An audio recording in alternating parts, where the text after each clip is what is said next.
ఓం శ్రీ గురుభ్యో నమః.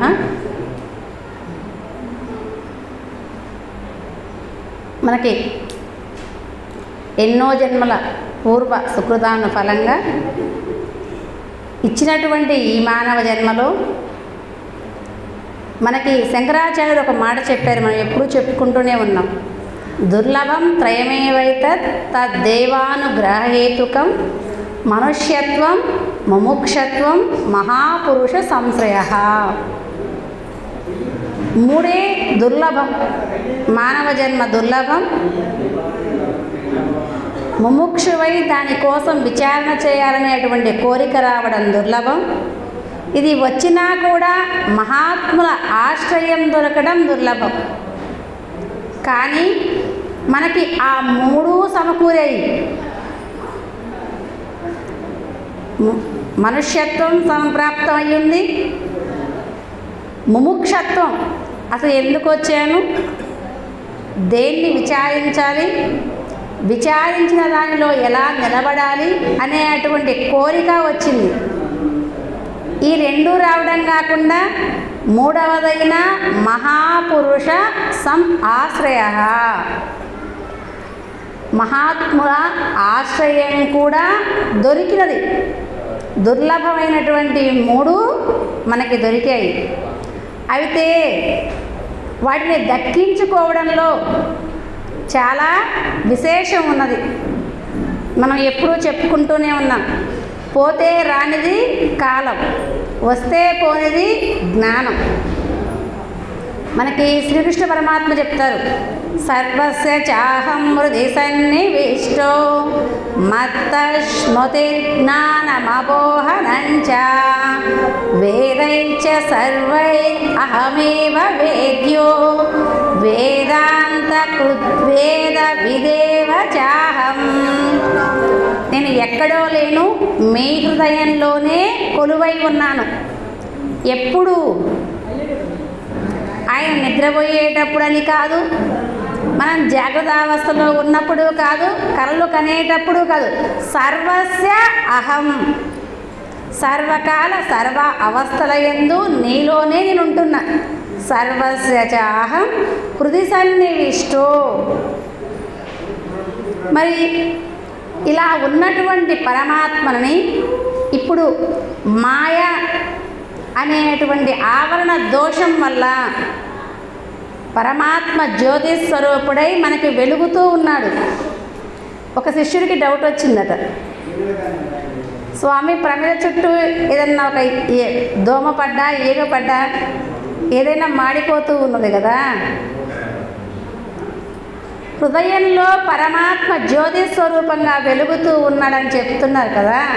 మరి ఆ వెలుగు స్వరూపానికి మన హృదయంలో చిద్గ్రంథి అనేటువంటిది గ్రంథి విభేదనం జరిగినప్పుడు ఆ కాంతికి మనమేమైనా దగ్ధమవుతామా అని. ఆ కాంతికి మనం దగ్ధం కావట. ఎందుకని? ఆ కాంతి దగ్ధములైనటువంటి ప్రకాశవంతమైన కాంతి, అది దగ్ధం చేసేది కాదు, కానీ దగ్ధం చేసిద్ది. దేనిని దగ్ధం చేసిద్ది?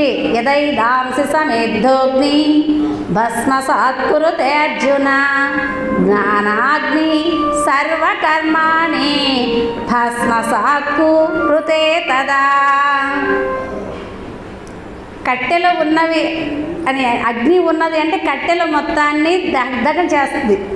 పొయ్యిలో మనం ఏం వేస్తే, హోమగుండంలో మనం ఏ వస్తువునైతే వేస్తే ఆ వస్తువుని మొత్తాన్ని అగ్ని దగ్ధం చేసిద్ది. కానీ ఇక్కడ కూడా జ్ఞానం అనే అగ్ని మనలో వెలుగుతూ ఉన్నప్పుడు దాని ప్రకాశవంతానికి దగ్ధమయ్యేవి కొన్ని ఉన్నవి, శరీరం కాదు. జ్ఞానానవల ప్రభావేన తస్మై శ్రీ గురవే నమః. జ్ఞానం అనే అనలం ఎప్పుడైతే మనలో ప్రకాశవంతంగా వెలుగుతున్న విషయాన్ని మనం గ్రహించామో అప్పుడు ఏం జరుగుతుంది అని అంటే, జ్ఞాన అగ్ని కర్మదగ్గాని. అప్పుడు దగ్ధమయ్యేటువంటి వస్తువులు మన కర్మలు. అటువంటి ప్రకాశవంతమైనటువంటి స్వరూపం మన లోపల వచ్చి ఉన్నది. అధిష్టానమై ఉన్నది. అధిష్టానమయ్యేటువంటి వస్తువు ఉన్నటువంటి స్థానాన్ని మహాపురుష ఆశ్రయ, మహాత్ముల దగ్గరకు వచ్చి మనం వింటూ ఉన్నటువంటి దానిని మనం ఏం చేయగలగాలి? గజేంద్రుడు చెప్తాడు, నేను ఇలా ఎందుకు రావాల్సి వచ్చింది అంటే పూర్వజన్మలో చేసినటువంటి పనుల ద్వారా. మరి ఇప్పుడు నేను ఎవరిని ఆశ్రయించాలి? గజేంద్ర మోక్షంలో ఒక పద్యం మరి విశేషంగా మన జీవుడికి ఉన్నటువంటి మడుగులో ఉన్న గజేంద్రుడికి రెండుకి సంయమనమై ఉంటుంది. ఎలా ఉంటుంది అని అది అంటే, పాదద్వంద్వము నీలమోపి పవనుని బంధించి పంచ ఇంద్రియ ఉన్మాదంబు పరిమార్చి బుద్ధిలతకున్మారాకు హత్తించి నిష్కేద బ్రహ్మ పదావలంబున రతి క్రీడించు యోగీంద్రు మర్యాదన్ నక్రము విక్రమించి కరి పాదాక్రాంత నిర్వక్రమై అని గజేంద్ర మోక్షణంలో ఒక జంతువుగా ఉన్నటువంటి గజేంద్రుడి ప్రార్థన ఇది. మనం సహజంగా మానవులైనటువంటి వారు సద్గురువుని చేరి ఆయన్ని ప్రార్థిస్తూ ఉంటాం. కానీ అది గజము కదా, ఏనుగుకి అసలు భగవంతుని స్మరించాలనేటువంటి స్ఫురణ ఎలా కలిగింది? స్ఫురణ వచ్చిన తరువాత భగవంతుణ్ణి ఇదిగో ఈ చర్యల ద్వారా ప్రార్థించాలనేటువంటి జ్ఞానం ఎక్కడి నుంచి వచ్చింది? అసలు అదే పరీక్షిత్ మహారాజు గారికి కూడా వచ్చింది డౌట్, మనకు కాదు. శుకయోగి చెప్తూ ఉంటే పరీక్షిత్ మహారాజు గారికి వచ్చిందట డౌట్. ఇదేంది స్వామి, మడుగులోకి గజం వెళ్ళిందా? గజేంద్ర మోక్షంలో చరిత్ర ఏంటి అని అంటే, ఒక గజం తన సమూహాన్ని మొత్తాన్ని తీసుకువెళ్ళి మడుగులోకి బయలుదేరింది విహారం కోసం. విహారం కోసం బయలుదేరినటువంటి ఆ గజేంద్రుడు తన కాడ ఉన్నటువంటి స్త్రీ సమూహ గజాలన్నిటిని తీసుకొని ఒక మడుగులోకి ప్రవేశించాడు. ప్రవేశించి వాళ్ళ రాసకేళి ఆడేటువంటి సమయంలో ఎక్కడి నుంచో ఒక ముసలి ఆ సముద్ర చెరువులో నుంచి బయటికి వచ్చి గజేంద్రుడిని పట్టుకుంది. పట్టుకున్నటువంటి ఈ గజేంద్రుడిని తన భార్యని తప్పించుకొనలేక బాధపడుతూ ఉన్నటువంటి సమయంలో ప్రార్థన గుర్తొచ్చింది తనకి. ప్రార్థన గుర్తొచ్చినటువంటి గజేంద్రుడు భగవంతుణ్ణి ప్రార్థిస్తే తనే వచ్చి మకరి తల త్రుంచి గజేంద్రుడిని కాపాడాడు అని శుకయోగేంద్రుడు పరీక్షిత్ మహారాజు గారికి చెప్పాడు. చెప్పిన పరీక్షిత్ మహారాజు గారికి డౌట్ వచ్చింది. నీరాట వనాటములకు పోరాటము ఎట్లు కలిగే, పురుషోత్తమునిచే వానారాటము ఎట్లు తీరే, ఘోరాట విలోని భద్ర కుంజరమునకు. భలే విచిత్రంగా ఉంది స్వామి కథ. అసలు అవేమో వనాటాలు, వనాల్లో సంచరిస్తాయి. ఇదేమో నీరాటం, నీటిలోనే ఉంటుంది. వాళ్ళ ఇద్దరికి ఎందుకు కుదిరింది? అసలు భగవంతుణ్ణి ప్రార్థించాలనేటువంటి బుద్ధి తనకెందుకు వచ్చింది అని చెప్తూ ఉన్నటువంటి సమయంలో గజేంద్రుడే ఒక చోట అంటాడు, పూర్వజన్మ పుణ్య ఫల దివ్య జ్ఞాన సంపత్తితో. మనకి జ్ఞానం ఎక్కడి నుంచి ఇలాగే చెప్పుకున్నాం, దుర్లభం త్రయమే వైతత్, 3 దుర్లభం అని చెప్పుకున్నాం కదా. 3 ఫస్ట్ది మనుష్యత్వం. మనకి గురుగీత శ్లోకం ఏంటి? అనేక జన్మ సంప్రాప్తే కర్మ బంధ విదాహినే. అనేక జన్మలలో ఉన్నటువంటి పుణ్య ఫలంగా మానవ జన్మని భగవంతుడిచ్చాడు. ఈ మానవ జన్మనిచ్చినటువంటి ఈ భగవంతుడు జ్ఞానము అనేటువంటి విచారణ కలిగేటువంటి బుద్ధిని పుట్టడానికి వీళ్ళ సాధన ఇక్కడ అవసరమయ్యింది. విచారణ విచారణ చేసేటువంటి ఈ మానవుడు మళ్ళీ మహాత్ముల్ని ఆశ్రయించినప్పుడు నిత్య అనిత్య వస్తు వివేకాన్ని చూపించి సాధనలను సాగిస్తూ ఉంటారు. అలానే దానికి కూడా ఎక్కడి నుంచి వచ్చింది? గజము అనేటువంటి పేరుని మనం మలపగలిగితే, తిరగేస్తే కాదు మలపగలిగితే, గజము అనేటువంటి పేరుని మనం మలిపితే వస్తుంది జగము. అది మడుగులో కూరుకుపోయి ఉంది కదా, ఏమి మడుగది?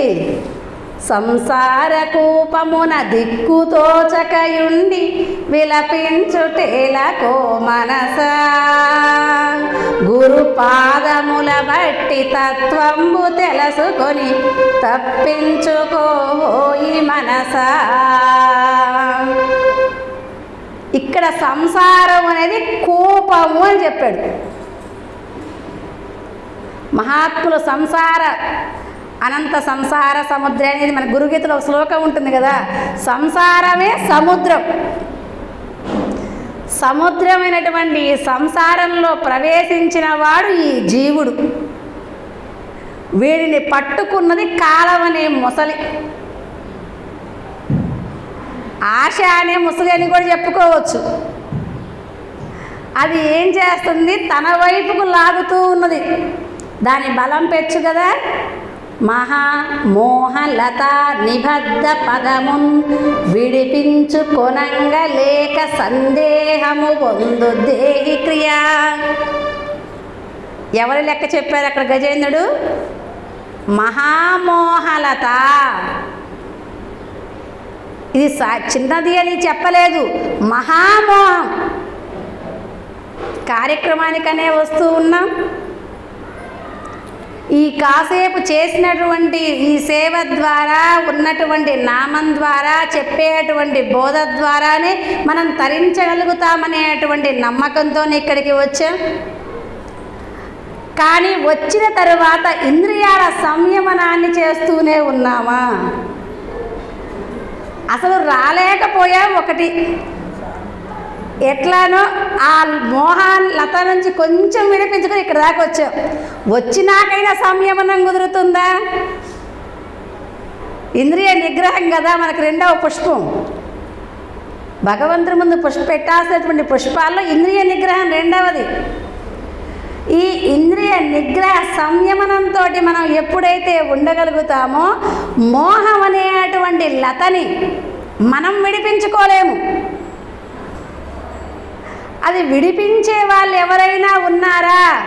జ్ఞానానావల ప్రభావేనా, జ్ఞానం అనే అగ్ని ప్రభావంతో, గురుమూర్తి కరుణతోటి వాటంతట అవే తెగిపోయేలా చేస్తాడు. అటువంటి దానికి ముందు ఇంద్రియ నిగ్రహం సాధకుడి పని అయి ఉన్నది. మనం కూర్చోవడం నేర్చుకుంటే తరువాత ఆయన చెప్పింది లోనికి ప్రవేశించిద్ది. అసలు గజేంద్రుడు ప్రార్థించిన విధానాన్ని చూస్తే సాధకుడు ఇది కదా చేయవలసింది అనిపిస్తుంది మనకి.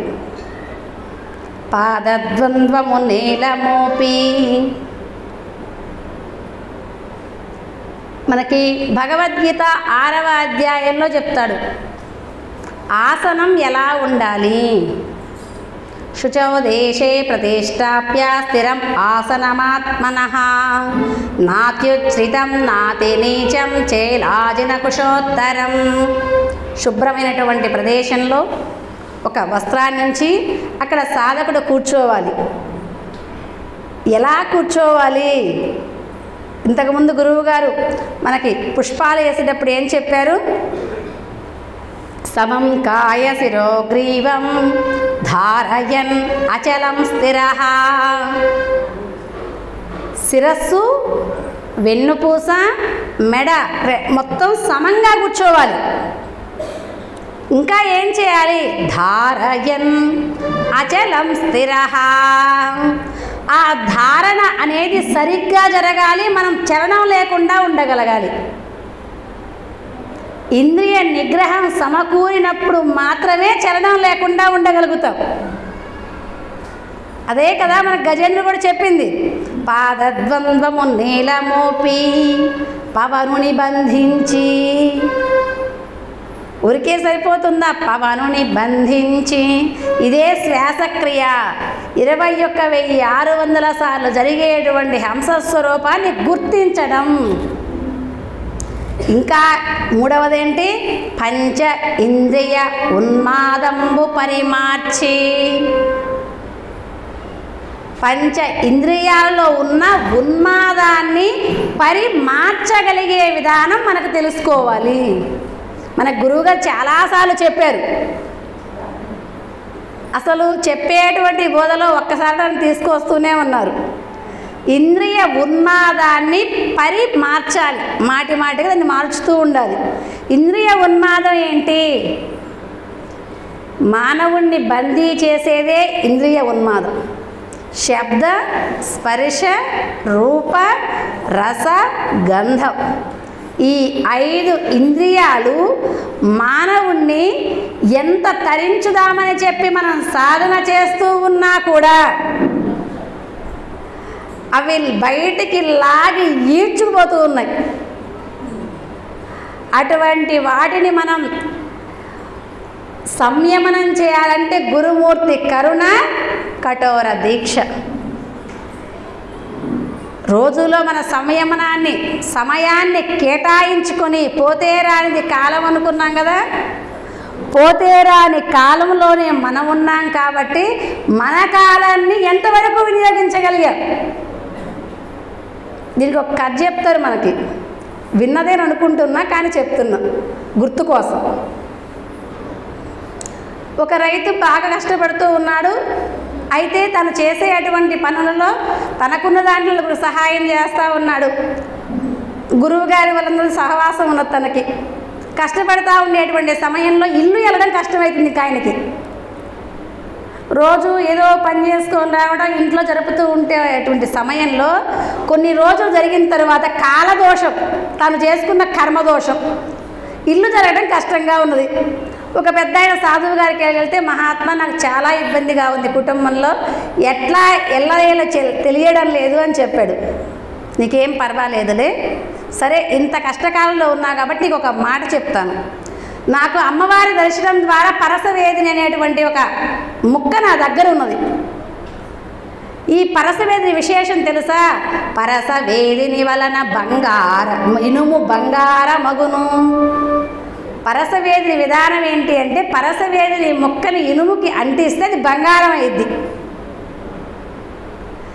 ఆ బంగారం అయ్యేటువంటి ముక్క నా దగ్గర ఉన్నది కాబట్టి నీకు ఇస్తాను. నేను సంవత్సరం తర్వాత ఇక్కడికి వస్తాను. సంవత్సరం తర్వాత నేను వచ్చినప్పుడు నా పరసవేదిని నాకు ఇవ్వాల్సిందే. సంవత్సరం దాకా మాత్రం నీకు సమయం. అప్పటిదాకా దాన్ని వాడుకుంటూ ఉన్నటువంటి ధనంలో నలుగురికి పెట్టుకుంటూ, ఎందుకని నదాన దోషైన కలవ దరిద్ర్యం. దారిద్ర్యం రావడానికి మూల కారణం ఏంటి అంటే దానం చేయకపోవడం. ఈ దానం లేకపోవడం వల్లే దారిద్ర్యం అనుభవించింది. కాబట్టి ఇప్పుడైనా మార్చుకొని నీకున్న దాంట్లో నలుగురికి పెట్టుకుంటూ ఉండు, మంచి సత్కార్యాలు చేస్తూ ఉండు. ఇదిగో ఇనప పరసవేది అని చెప్పి సాధువు గారు తన మీద ఉన్నటువంటి ప్రేమతో ఇచ్చి వెళ్ళాడు. సరే అని తను కూడా ప్రేమగా ఇంటికి తీసుకెళ్ళాడు. కొట్టుకాడికి వెళ్ళాడు. షాప్ కాడికి వెళ్ళిన తరువాత అక్కడ చెప్పారు షావుకారి, అయ్యయ్యో మొన్న 3 నెలల కింద రాలేదు నీవు, ఇప్పుడు ఇనుము రేటు చాలా పెరిగిపోయింది, అందరూ ఇల్లు కట్టే వాళ్ళు ఎక్కువయ్యారు, ఇంకొక 3 నెలలు ఉంటే తగ్గిద్దేమో, కింటం ఇప్పటికే 40,000 అలా వస్తుంది, నువ్వు కష్టం కదా, ఇప్పటికే నీకు ఆ డబ్బులు లేవు కదా, ఎందుకు నీకు అంత బాధ, 3 నెలలు ఆగరాదా అని చెప్పాడు. సరేలే దారిద్ర్యంలో ఉన్నా కదా, ఇప్పుడు ఎక్కడ కొనుక్కు వస్తా అని చెప్పి ఆ 3 నెలలు అది అట్టపెట్టి తన పని తను చేసుకుంటూనే ఉన్నాడు. అదే దారిద్ర్యం పోలేదు, అదే కష్టము పోలేదు, అదే అగచాట్లు పోలేదు. చేశాడు 3 నెలలు. 3 నెలలు ఉన్నాక మళ్ళీ వెళ్ళాడు. మొన్న నువ్వు వచ్చినప్పుడైనా తీసుకుంటే బాగుండేది, ఇప్పుడు 60,000 అయింది, ఇంకొక 3 నెలలు ఆగని చెప్పాడు. సరేలే అని చెప్పి మళ్ళీ 3 నెలలు ఆగాడు. ఇలా కాలం గడిచిపోతుంది. తనకు సమయం ఇచ్చిన సమయం గుర్తులేదు. ఈయన అది దాచిపెట్టుకుంటూ రోజు చూస్తూ ఉండ, చూడకుండా మాత్రం మానుకోలేదు. పాపం బిరువాలో పెట్టాడు కదా, మళ్ళీ సాధువు గారికి నిజాయితీ పరుడు, మళ్ళీ సాధువు గారికి ఇవ్వాలని నిజాయితీగా ఉంచుకున్నాడు. కానీ సంవత్సరంగా సాధువు గారు వచ్చారు. చూస్తే గుడిసె మారలేదు, తన బట్టలు మారలేదు, తన స్థితి మారలేదు. ఇదేందిరా నాయన ఇలా ఉన్నావు? ఏందో స్వామి, నేను ఎప్పుడన్నా షాప్ కాడికి పోని, వాడు రేటు పెరిగింది 3 నెలలు ఆగమంటాడు. ఆ 3 నెలలతో నా జీవితం మొత్తం అయిపోయింది. సరే ఆగిన కానీ అబ్బాయి నా వస్తువు మాత్రం నాకు ఇవ్వమన్నాడు. ఇంకొక 3 నెలలు ఉంచుకుంటా స్వామి. ఇప్పుడు దాకా ఏం చేసినావు అయ్యా? ఇప్పుడు చేయటానికి అరవకుండా నాకు తెచ్చి అన్నాడు. తెచ్చిచ్చాడు. ఎలాంటి వాడు తను? బంగారపు చేసుకునే వస్తువు తన దగ్గరకు వచ్చినా వినియోగించలేనటువంటి మూర్ఖుడు. ఇంద్రియార్థాన్ విమూఢాత్మ మిథ్యాచార సముచ్యతే. ఇంద్రియాలను కూడా మనకి కూడా భగవంతుడు ఒక సంయమనమైన సంవత్సరం టైం ఇచ్చాడు. 100 ఏళ్ళ ఆయుష్. ఈ ఆయుష్లో మనకి పరసవేది అనేటువంటి ముక్క జరిగింది. ఏంటా పరసవేదిని? గురువుగారి మంత్రం. పరసవేదిని సోకిన ఇనుము బంగారం అవుతుంది. అలానే కఠినమైనటువంటి రాయిలాగున్నటువంటి మన మనస్సు కూడా శుద్ధమైపోయి బంగారపు విధానంగా మారిపోయింది. అటువంటి సమయంలో మనకున్నటువంటి సమయం ఎంత? ఆయనకి సంవత్సరం, మనకి 100 అని 80 అని 60 అని 40 అని మన సమయంలో మరి సమయానికి వస్తువు ఇచ్చాడు, ఊరుకోడు కదా, దీన్ని ఇచ్చి పంపించాడు కదా. ఇచ్చినటువంటి వస్తువుని ఎంతగా వినియోగించుకున్నాం. అదే కనుక ఇంట్లో ఉన్నటువంటి గొల్లానికో లేకపోతే ఒక కిటికీకో తగిలిచ్చి ఉంటే ముందు అది బంగారం అయ్యేది. దాన్ని అమ్ముకుంటే డబ్బులతోటి వీడు మళ్ళీ చేసుకోవచ్చు. కానీ అదే బుద్ధి వచ్చిందా? ఏం రావాలి మనకి? మహాత్ముల బోధ ద్వారా బుద్ధిలతకున్మారాకు హత్తించి, బుద్ధిలతకి విచారణ అనేటువంటి మారాకును హత్తించాలి. గురువుగారు చెప్తూనే ఉన్నారు. ఇది దివ్యమైన దేహో దేవాలయ ప్రోక్త. దేహమే దేవాలయం. దీనిలో ఉన్నటువంటి జీవుడే పరబ్రహ్మం. దీనికి మనకు ఆవరించినటువంటిది మాయా. మరి ఈ పరసవేదిని మనం వినియోగించుకోవడం నేర్చుకోవాలి కదా. వాడంటే మూర్ఖుడు, మనం కూడా మూర్ఖులం కాదు కదా. సమయాన్ని ఎలా సంయమనం చేయించగలుగుతున్నా ఇంద్రియాల చేత.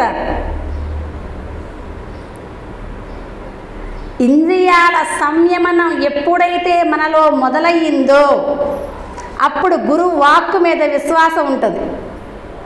మాకు కూడా గురువుగారు చెప్పినట్లే చెప్తాడు. 1,00,000 రూపాయల డబ్బులు గురువుగారు ఒక్కరోజే ఇంటికి వస్తారు. అది లేకపోతే అది 1 గంట మాత్రమే ఇచ్చేవాడు ఉన్నాడు. గురువుగారు కూడా 1 గంట సేపు మాత్రమే అక్కడ ఉంటారు. మనస్సు ప్రయాణం దేని వైపు? కాలం ఒక్కటే ఉంది. 1,00,000 వైపు వెళ్ళామా లక్ష్యార్థం పోయిద్ది. లక్ష్యార్థం చూసుకున్నామా 1,00,000 భగవంతుడు ఇస్తాడు. అయితే మాట మీద విశ్వాసం కలిగినటువంటి వాళ్ళు మహనీయులు, మాట మీద విశ్వాసం లేనటువంటి వాళ్ళు సామాన్యులు. పరసవేదిని తీసుకుని తను ఎలాగైతే ఏ విధానంగా ఉపయోగించలేకపోయాడో, బంగారు స్వరూపమైనటువంటి దేహాన్ని తీసుకున్న మనం కూడా అదే అయిపోతాం. గురువు వాక్కు మీద విశ్వాసం ఉంచి ఎప్పుడైతే సాధనలు సాగిస్తామో, ఈ జీవితం తనకి అంకితం చేస్తామో, ఆ అంకిత చేసినటువంటి స్వభావం కారణంగానే మానవుడు మాధవుడు కాగలుగుతాడు. ఇది మానవ జన్మ విశిష్టత.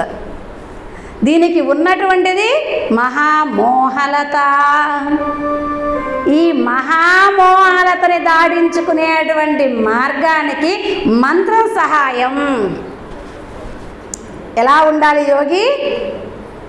పంచ ఇంద్రియ ఉన్మాదంబు పరిమార్చి. 4వది బుద్ధిలతకు మారాకు హత్తించి. నిత్య అనిత్య వస్తు వివేకం ఇక్కడ చెప్పింది. అనిత్యాని శరీరాన్ని, అనిత్యమైంది శరీరం. మరి శరీరం మీద ఉన్నటువంటి వ్యామోహాన్ని మన ఇంద్రియ ఉన్మాదంలో పరిమార్చలేకపోతే మనం ఎప్పుడు అని తెలుసుకుంటాం, సమయం ఎలా వినియోగించగలుగుతాం అనేటువంటి జాగ్రత్తగా మనలో చాలామంది మారారండి. అలా నేను అనట్లేదు, ఒక వ్యక్తిని ఇక్కడ విమర్శ కాదు, ఉన్నటువంటి తత్వాన్ని విచారణ. అలా ఎప్పుడైతే మనం విచారణ చేయగలుగుతామో వీరు ముగ్గురే మనకు నిదర్శనం. ఎవరో వద్దు, ఎక్కడో రాముడు ఎక్కడో కృష్ణుడు వీళ్ళంతా వద్దు. ఎందుకని అంటే మన ఎదురుగా మనతో నడయాడి ఉన్నటువంటి స్థితిలో సాధనామూర్తులుగా నిలిచినటువంటి మహనీయుల్ని ఆదర్శంగా పెట్టుకోవాలి. వాళ్ళ సాధన ఏంటి, వాళ్ళ జీవితాన్ని వాళ్ళు ఎలా ధన్యం చేసుకున్నారు, ధన్యం చేసుకోవడానికి వాళ్ళు సాగించిన సాధనలేంటి, కుటుంబ కష్టాలను కానీ శరీర కష్టాన్ని కానీ చెప్తే ఈ సాధన జరగదు. కుటుంబ కష్టం చెప్పకూడదు, శరీర కష్టం చెప్పకూడదు. అనిత్యాన శరీరాన్ని మనకి మహాత్ములు ఒక్కటే గుర్తుంచుకోమన్నారు. ఏంటది? రేపు నేను వెళ్ళిపోతాను, నేనే వెళ్ళిపోయినప్పుడు వీళ్ళందరినీ నేను బ్రతికిస్తానా?